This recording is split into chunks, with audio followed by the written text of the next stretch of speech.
Since 1999, Networks Theatre has been a home to English-speaking theatre in Orihuela, Spain.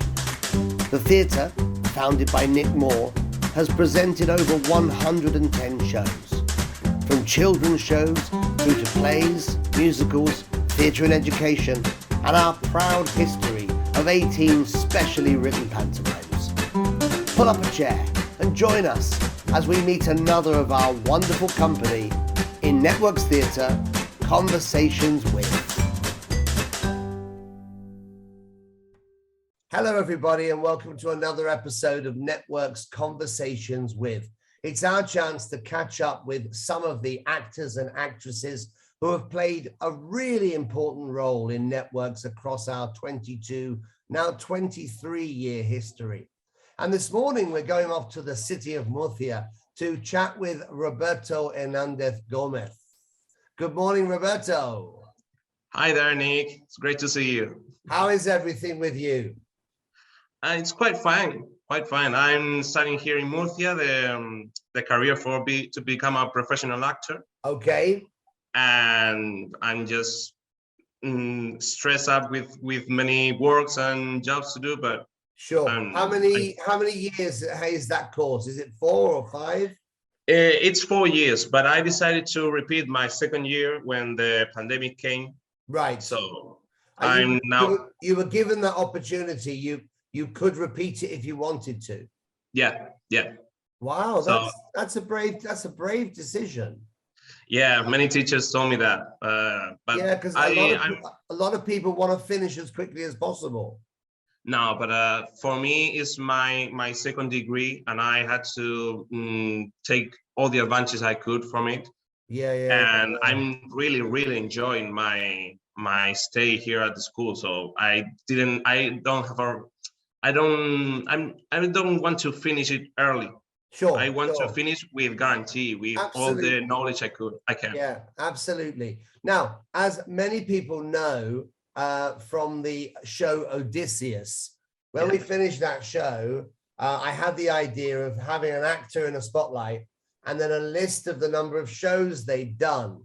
Yeah. And we went in order from 1 show, 2 shows, 5 shows, 7 shows. And you were the last actor to stand there with how many shows were on the screen when we did Odysseus? Well, when we did Odysseus, let me check the list. No, I can tell you now, it was 27. Oh, wow. And then how many by the time you actually finished Networks? Right now? Yeah. How many shows have you done? 30. 3 more. I mean, 30. I don't, unless anybody who's already done a lot of shows comes back and does a lot more, I don't think this will ever be beaten.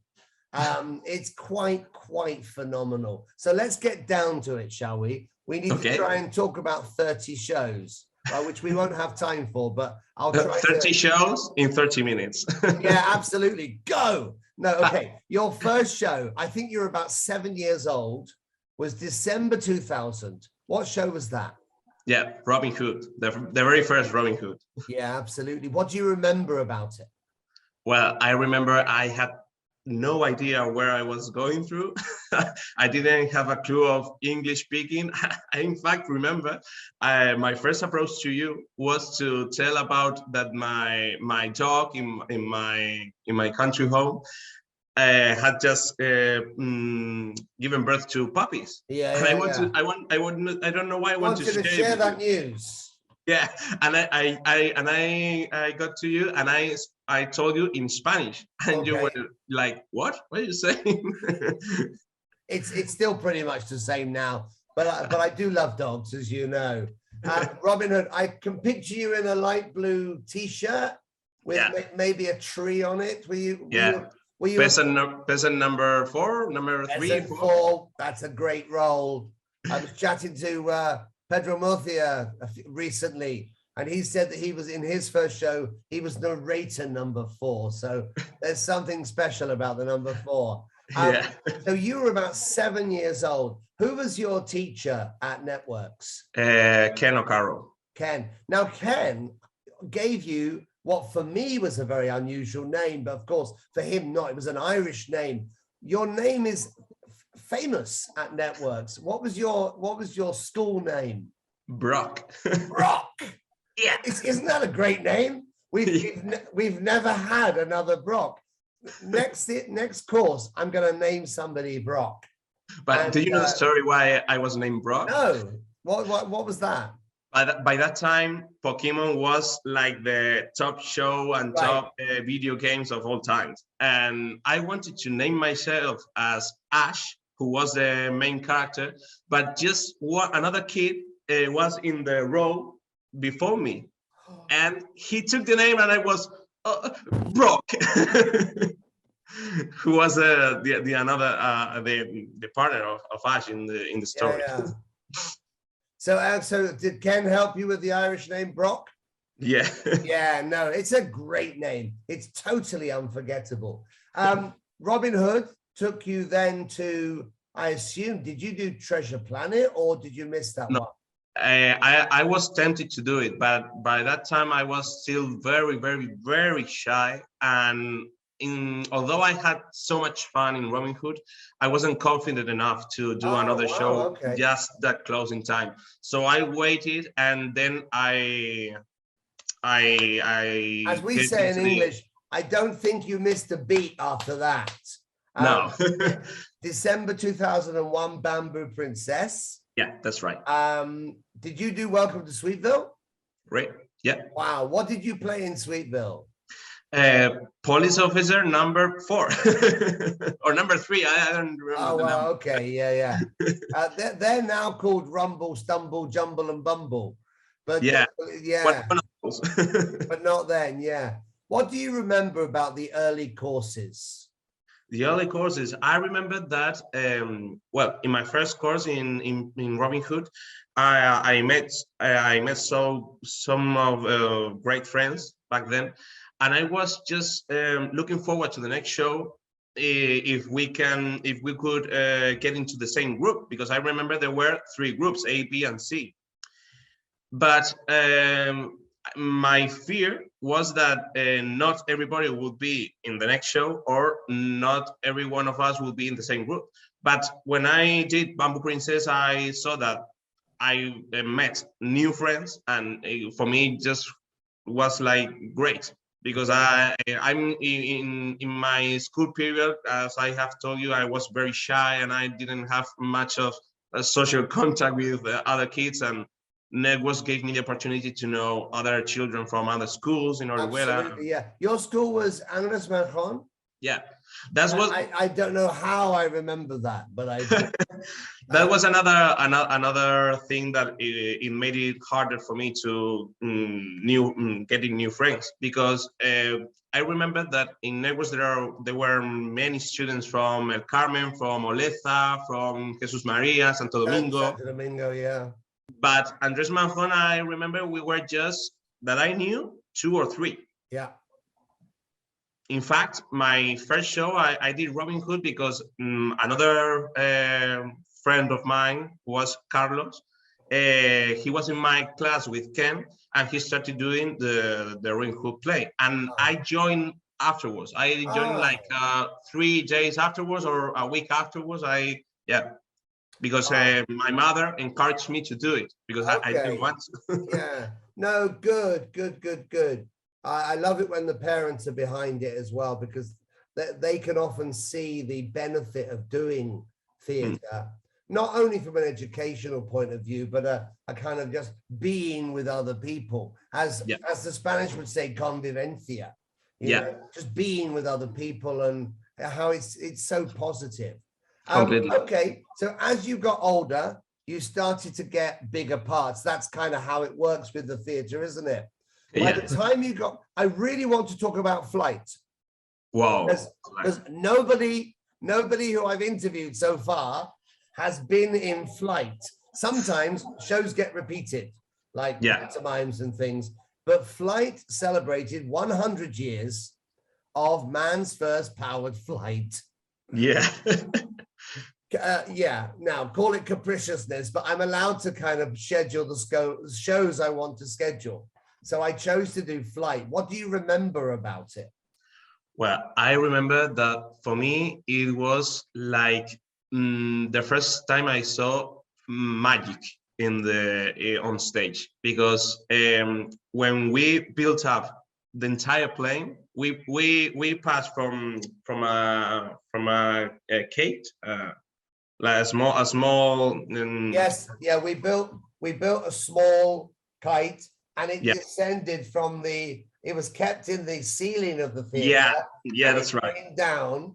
Yeah, And and then afterwards we made the whole thing. That I remember Amadeo was one of the Wright brothers, yeah, and he Amadeo, was stepped onto a cage, and we were like moving the tail. he lay on top of a box, and Yeah, these sheets came out, connected yeah, to the side wall, and there was somebody standing behind with yeah. it was for me that image was just great. I think it was my first touch with the staging as it could be. Like, Yeah.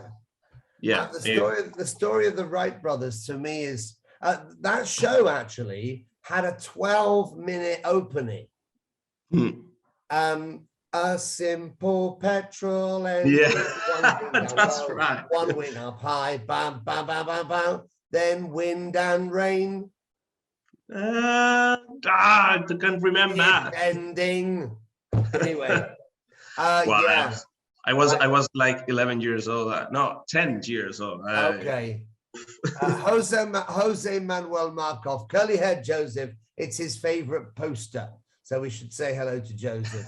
Hello, Marcos. Yeah, absolutely. So after Flight, Fairy Tale Mix, you had quite an important part in that show, didn't you? Nap set. What? I was the leader. I was the leader of the nap set. The angry dwarf. Yeah. Yeah. Again, another one of my stupid jokes that I kind of force into a show. Nuff said stood for nobody understands fairy stories. You're not going to remember this, are you? Are in danger. And they had a sign saying Nuff said. Nuff said. Yeah. So there I was explaining to 8 and 9-year-olds that enough said means, yeah, anyway.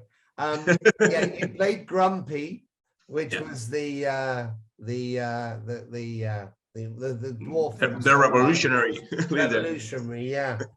When you were doing these theatre courses, which did you prefer, the rehearsal process or when we actually came to perform the shows? That's a difficult one. I hadn't studied for that. I really don't know, because when you put it on stage now with the audience, you have like this adrenaline, you have all the excitement, but also you're thinking of, wow, it's getting to an end. It's sad. So I think in the process of the rehearsing, I think I had much fun, because in my mind was just like, we are creating it, we are enjoying it, and we have a long way to go until we say goodbye. Yeah. But that is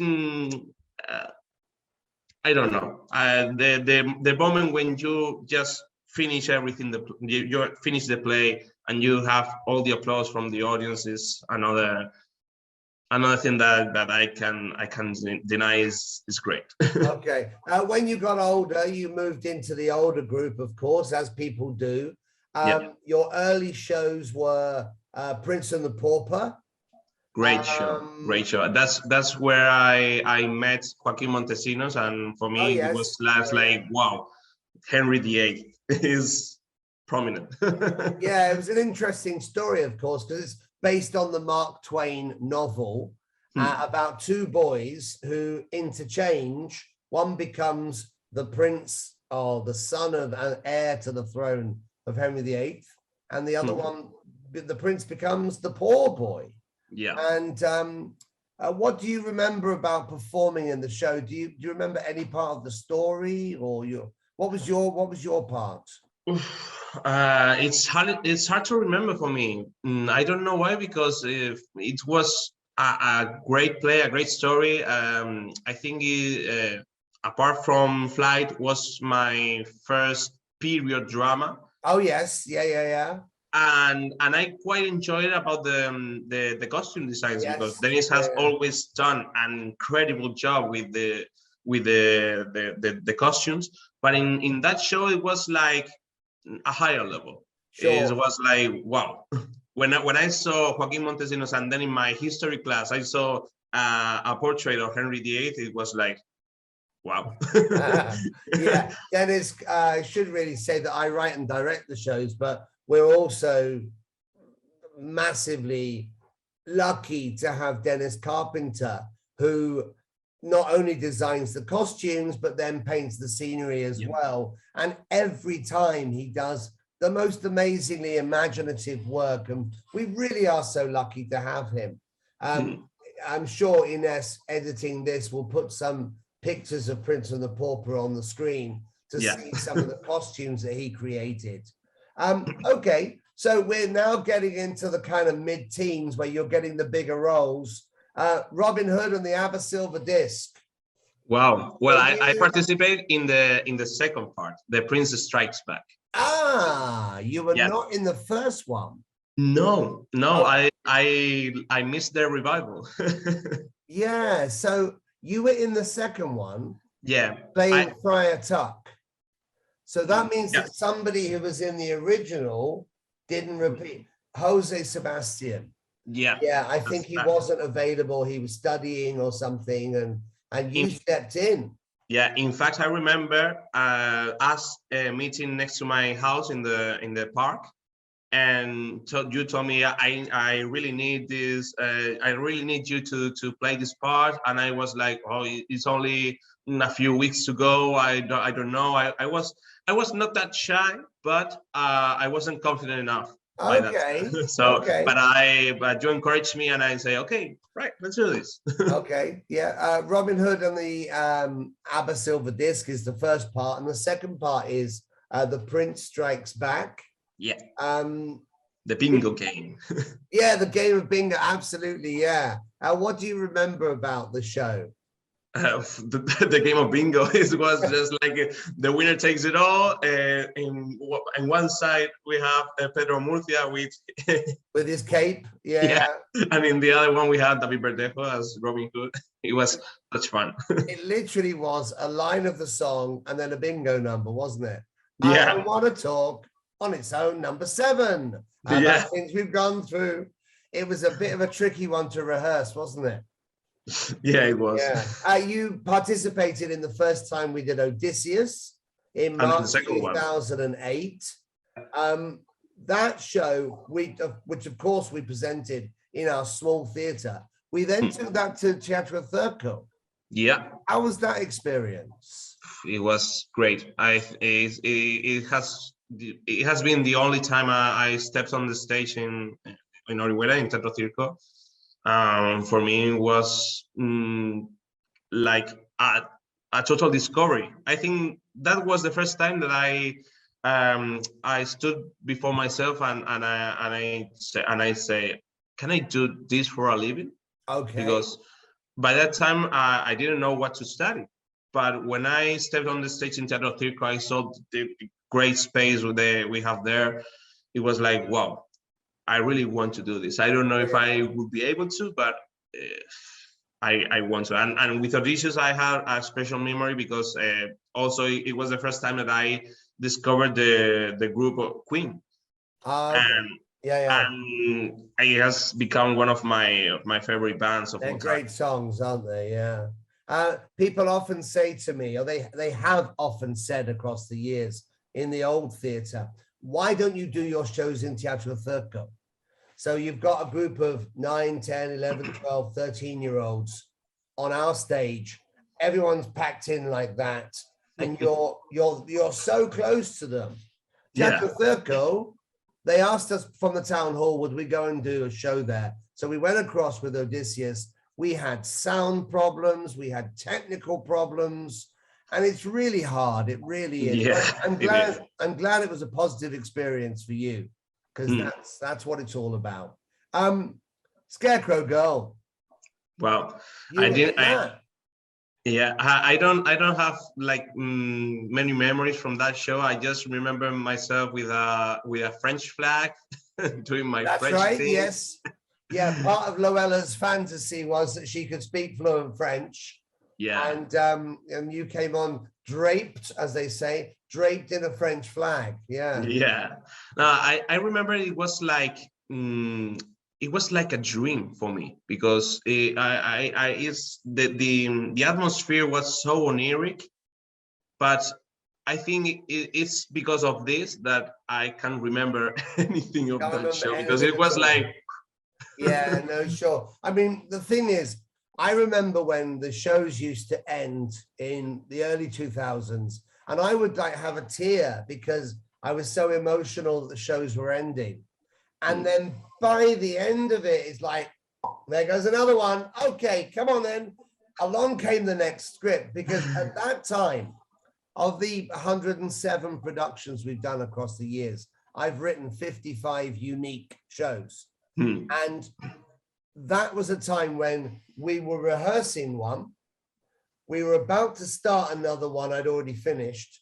And I was writing the one for the next time. So I didn't know what day of the week it was.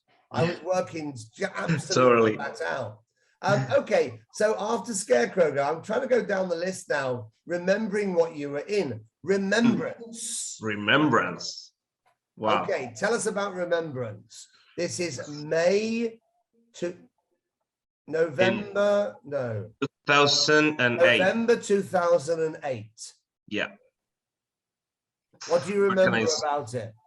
I remember that I had such a profound feeling for that show because you didn't just write it to perform it, but you write it as a memorial for what it's supposed, you know. And I remember the rehearsings where you could put us show us the documentaries, the biopics and all that, and it was like quite heartbreaking. Why it was overwhelming seeing the conditions of because everybody knows about World War II. Everybody knows about the Holocaust, the dangers of that the Jews were exposed to.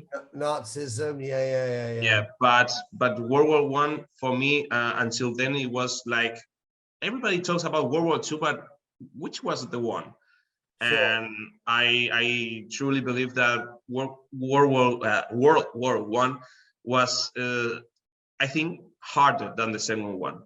Sure, very much. Less known, but real tougher because in World War II, as you told us, people have the remembrance of the first one, but until the Great War, battles were like just different. The disposal of the field. You told us about the power of the British Army in cavalry and what it's supposed to them that they couldn't use that weapon anymore because of the new weapons that the Germans had. Sure, a once mighty army was they thought they could win with a horse and a sword.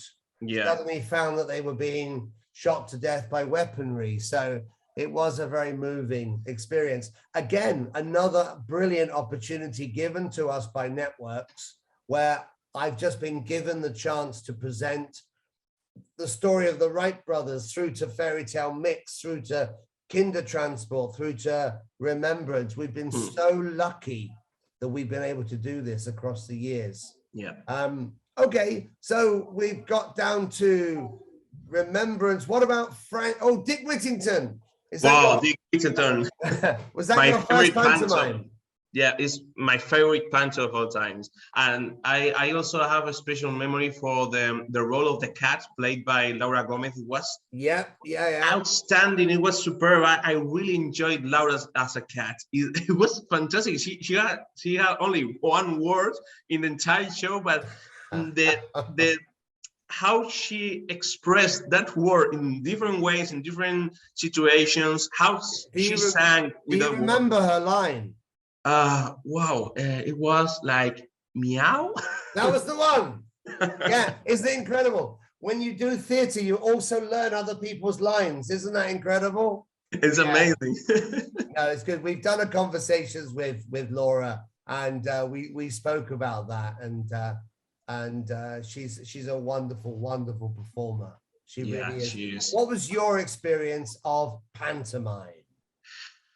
My experience is just loads of fun, and I think also it was the very first time that I was getting in contact with the musical theater culture, because I remember when I was a kid, I was so innocent to believe that all the shows had original songs, and yeah. and I remember getting into I was shopping with my father in the Oleroski, and a song came through On the tannoy, yeah. and I was like, they stole our songs from networks. And my father explained to me, no, Nick took the melodies and he changed the lyrics in some cases, or he adapted them. He was like, oh wow. And in Dick Whittington, I remember when we did our first how it was Sail Away. Yeah. And years after, I discovered that it was like the main theme of Les Mis. Les Mis, yeah. And no, it was like, wow. Yeah, no. We're a small theatre, and I've always been able to use music from other sources. Psychedelic Cool. Wow.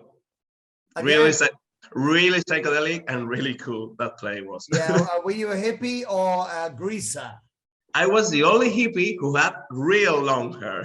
Oh, okay, yeah. That's why you put me in the leadership of the hippies. Yeah. Right. The song you sang, was it "Give Me Down to Their Hair"? Yeah, give me hair with hair, long beautiful hair. Yeah, that's the one. Yeah. Did you enjoy wearing the costumes in that show? Yeah. Because by that time the actual how do you say the actual fashion in the society were like kind of inspired in the 60s. You have the trousers with the bell endings. Flares, yeah. So it was like, wow, we are so cool now. You'll notice as you get older, what goes round comes round. Yeah. At the moment, there's all these 1980s clothes, and I'm looking at my kids thinking, yeah, I should have kept you've come back. Yeah, it all comes back. Yeah. It's another kind of remembrance. We have forgotten to mention Christmas Carol pantomime, and you were a Scroogette. Yeah. Wow. Baby love. Scrooge love. What was that experience like? Woof. It was loads of fun as well, but it was real tough work. Trying to sing and dance on heels, it was like whoa, and also putting on the wig. Huge wig is but I had a great time with Juan Carlos and with Jerai. Yeah, absolutely. We must contact Juan Carlos about this actually. Yeah. Okay, so Simply Knowing You was a play directed by Miller Wilcock. What was your experience of that?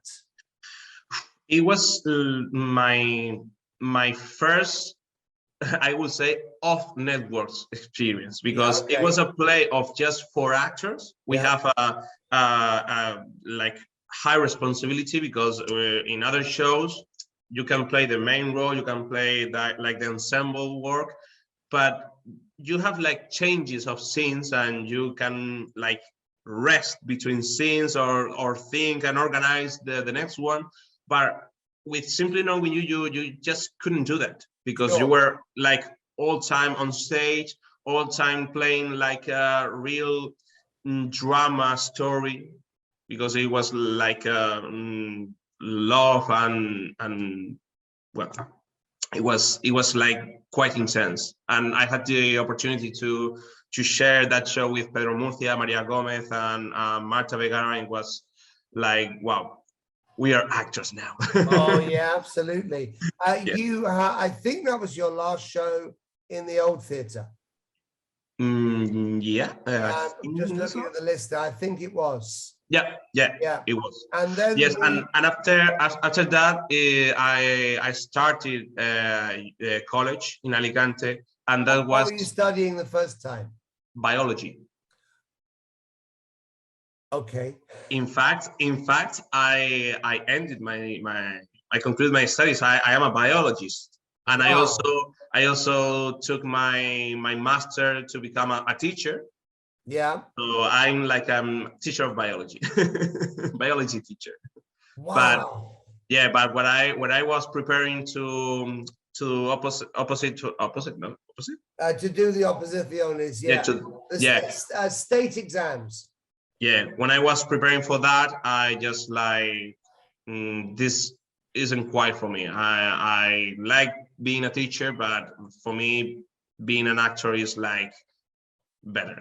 Is it kind of safe to say that networks has influenced your life regarding your career?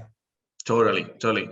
In first of all, because it changed my personality. It stepped out the fears, and I wasn't I how do you say, like I lose my shyness. I Okay, was yeah. so introvert Yeah. than when I did networks courses, and then the older shows, I become like more close to the person I am today. And I also discovered my passion for theater, for musical theater. Yeah, so that it was like a milestone for me. When I arrived at Networks in 1998 and we started the theatre courses, I was a working actor. Well, working. It was so Trying difficult. to. Well, it was so, as you will know, as you will soon discover, it's so difficult to find work. And Yeah. so you end up creating your own things, which is how, when I came to Spain, I suggested we do the theatre courses, because I was looking for a gig. I was looking for a job, you know? Yeah. But one thing I clearly said to Lee Alexander many years ago was, I really don't want to encourage anyone to go into theatre because it's such a hard profession. It's like a Now we've curse. got Maria Ortiz, Roberto, Mickey, we got Roberto Lorente, Pedro Yaldes, Laura Gomez. I mean, no, stop.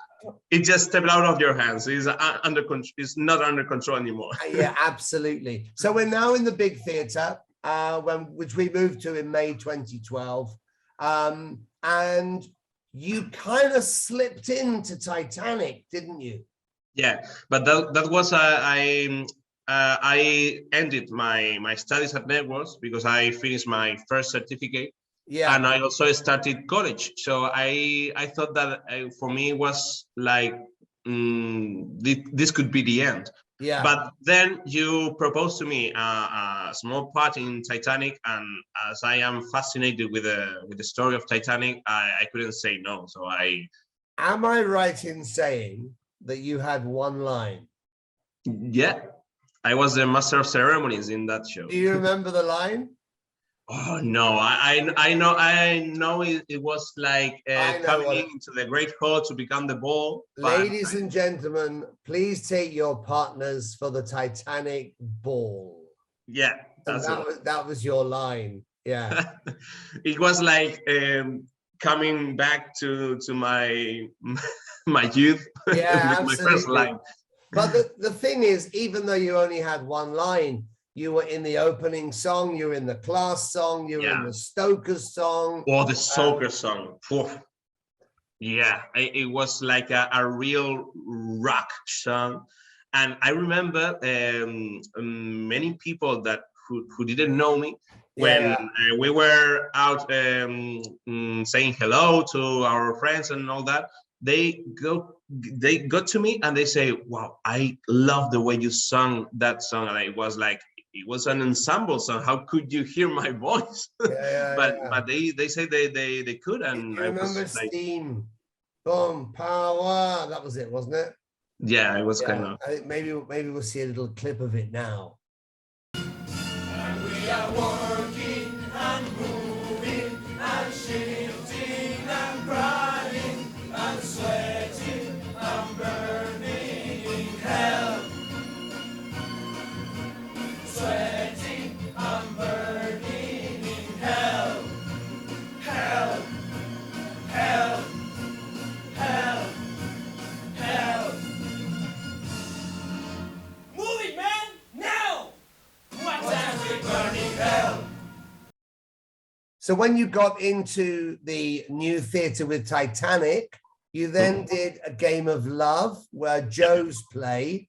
Talk about Game of Love, but also tell us, what was it like to be in the new theatre as opposed to the old theatre?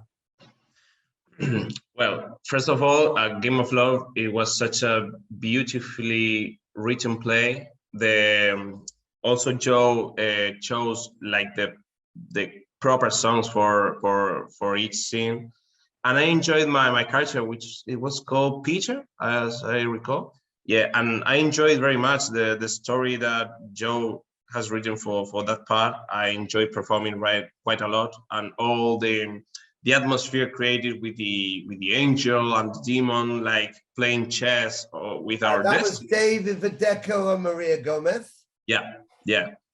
And about the new venue,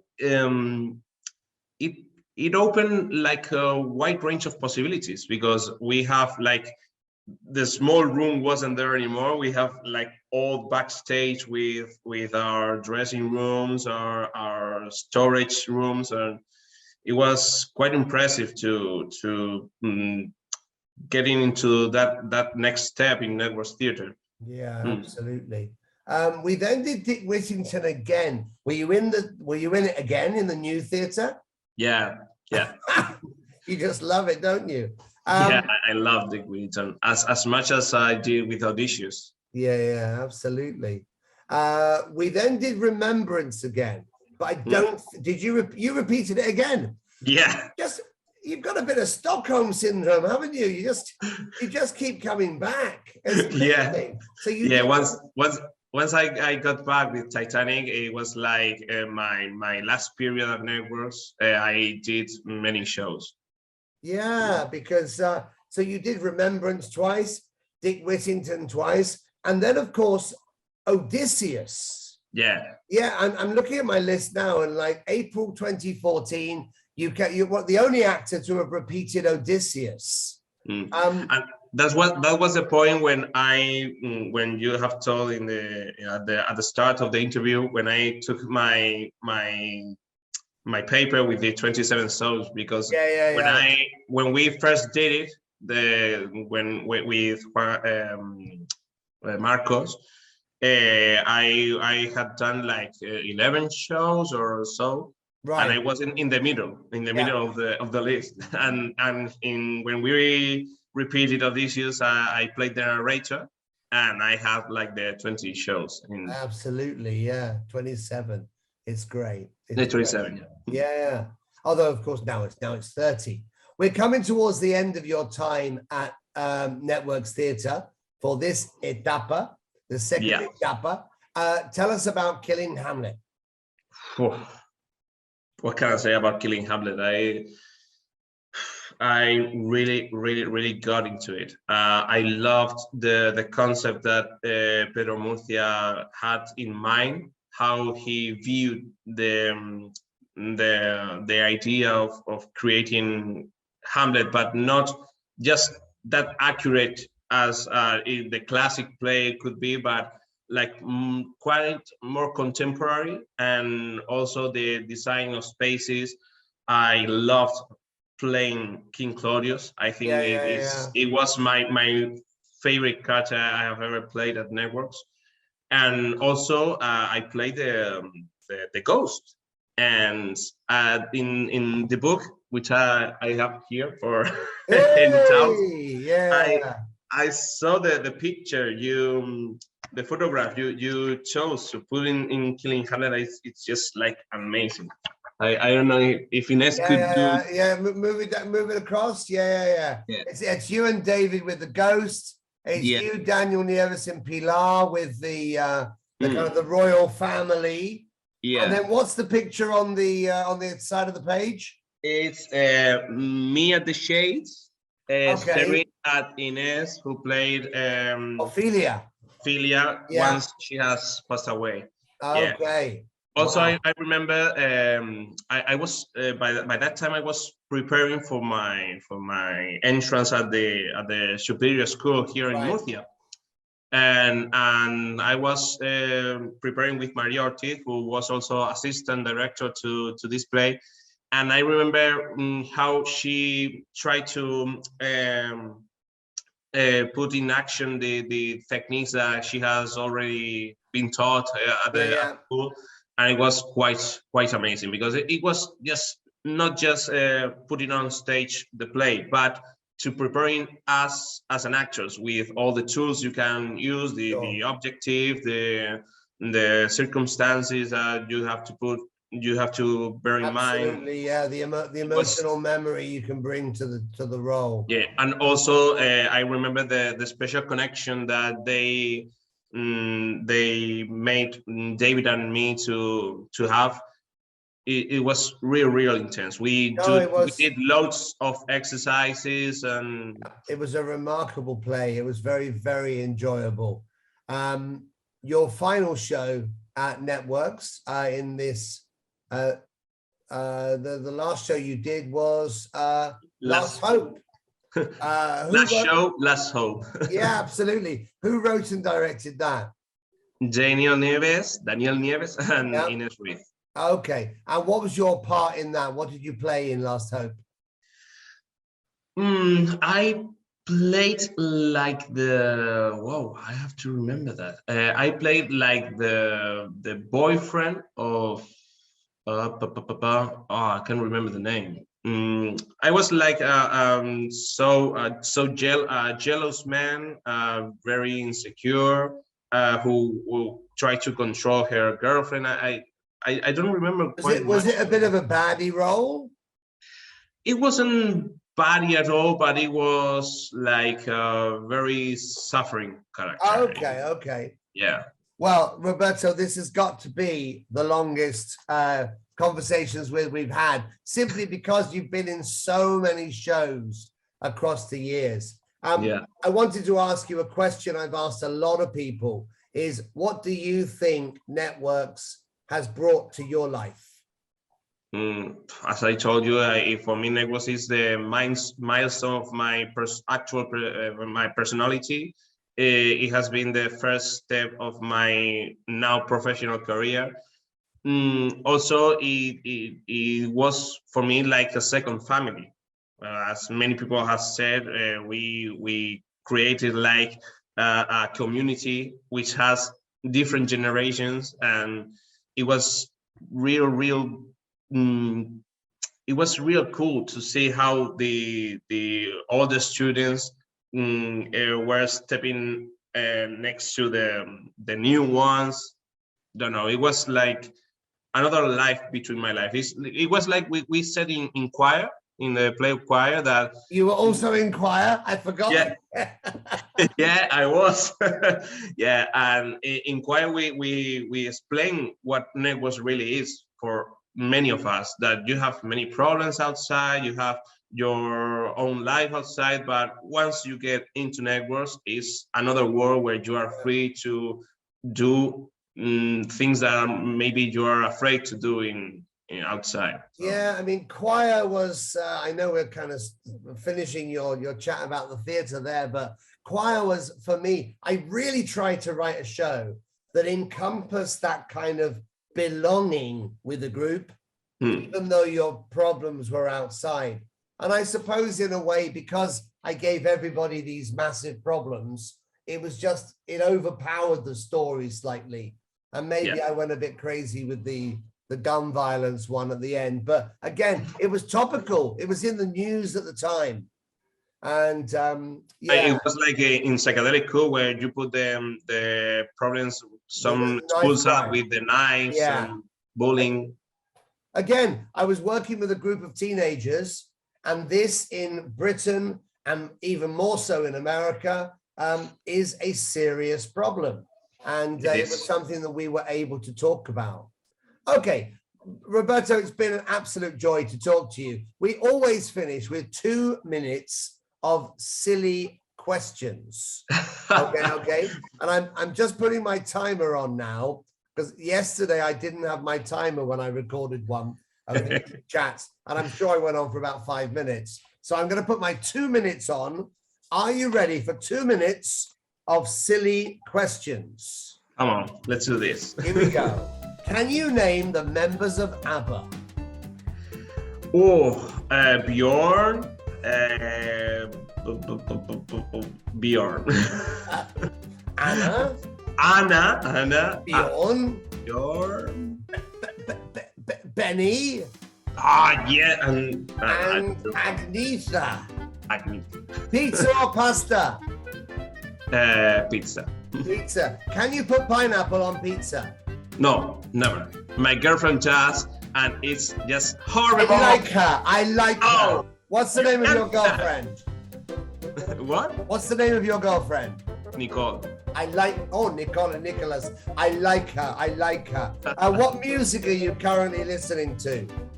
Well, nowadays I only listen to musical theater songs because it's part of my job. So, no, but in my free time I like the indie rock, heavy metal. Okay. What superhero power would you like? Wow. I think traveling within time. Oh, which brings me to another question I often ask. If you could travel through time, who would you like to meet? Wow. I had to think that slowly because there are many people I would like to. Okay, think a bit more quickly. We've only got 2 minutes. Yeah, I think some writer, I don't know, maybe Tolkien. Oh, okay, absolutely. J.R.R. Tolkien. What day of the week were you born on? Monday. Okay. I started the week. What part? Absolutely. Here we go. What part in a pantomime would you give Boris Johnson? The Dane. Dane. Do you think you could ride a cow? Right? Ride a cow? Ride. No, I don't think so. What was your favorite movie as a child? As a child, I think Jurassic Park. Great music. Love it. In 50 years' time, what will people be nostalgic for?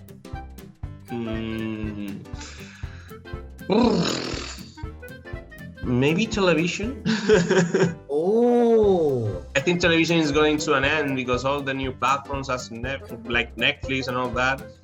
Well, really, television is just old-fashioned now because you have the smart TVs with connection to internet. So it's not the TV as we recall. Oh, that's very thought-provoking. Roberto Hernández Gomez, or Brock, as we know you, star of 30 network shows. Thank you so much for giving up your time to talk to us today. It's been a pleasure, Nick, as always. And good luck with your studies, and come back and see us soon. I hope so. Thank you very much. There you are, everybody. Thank you very much for watching Networks Theatre Conversations with. We'll see you next time.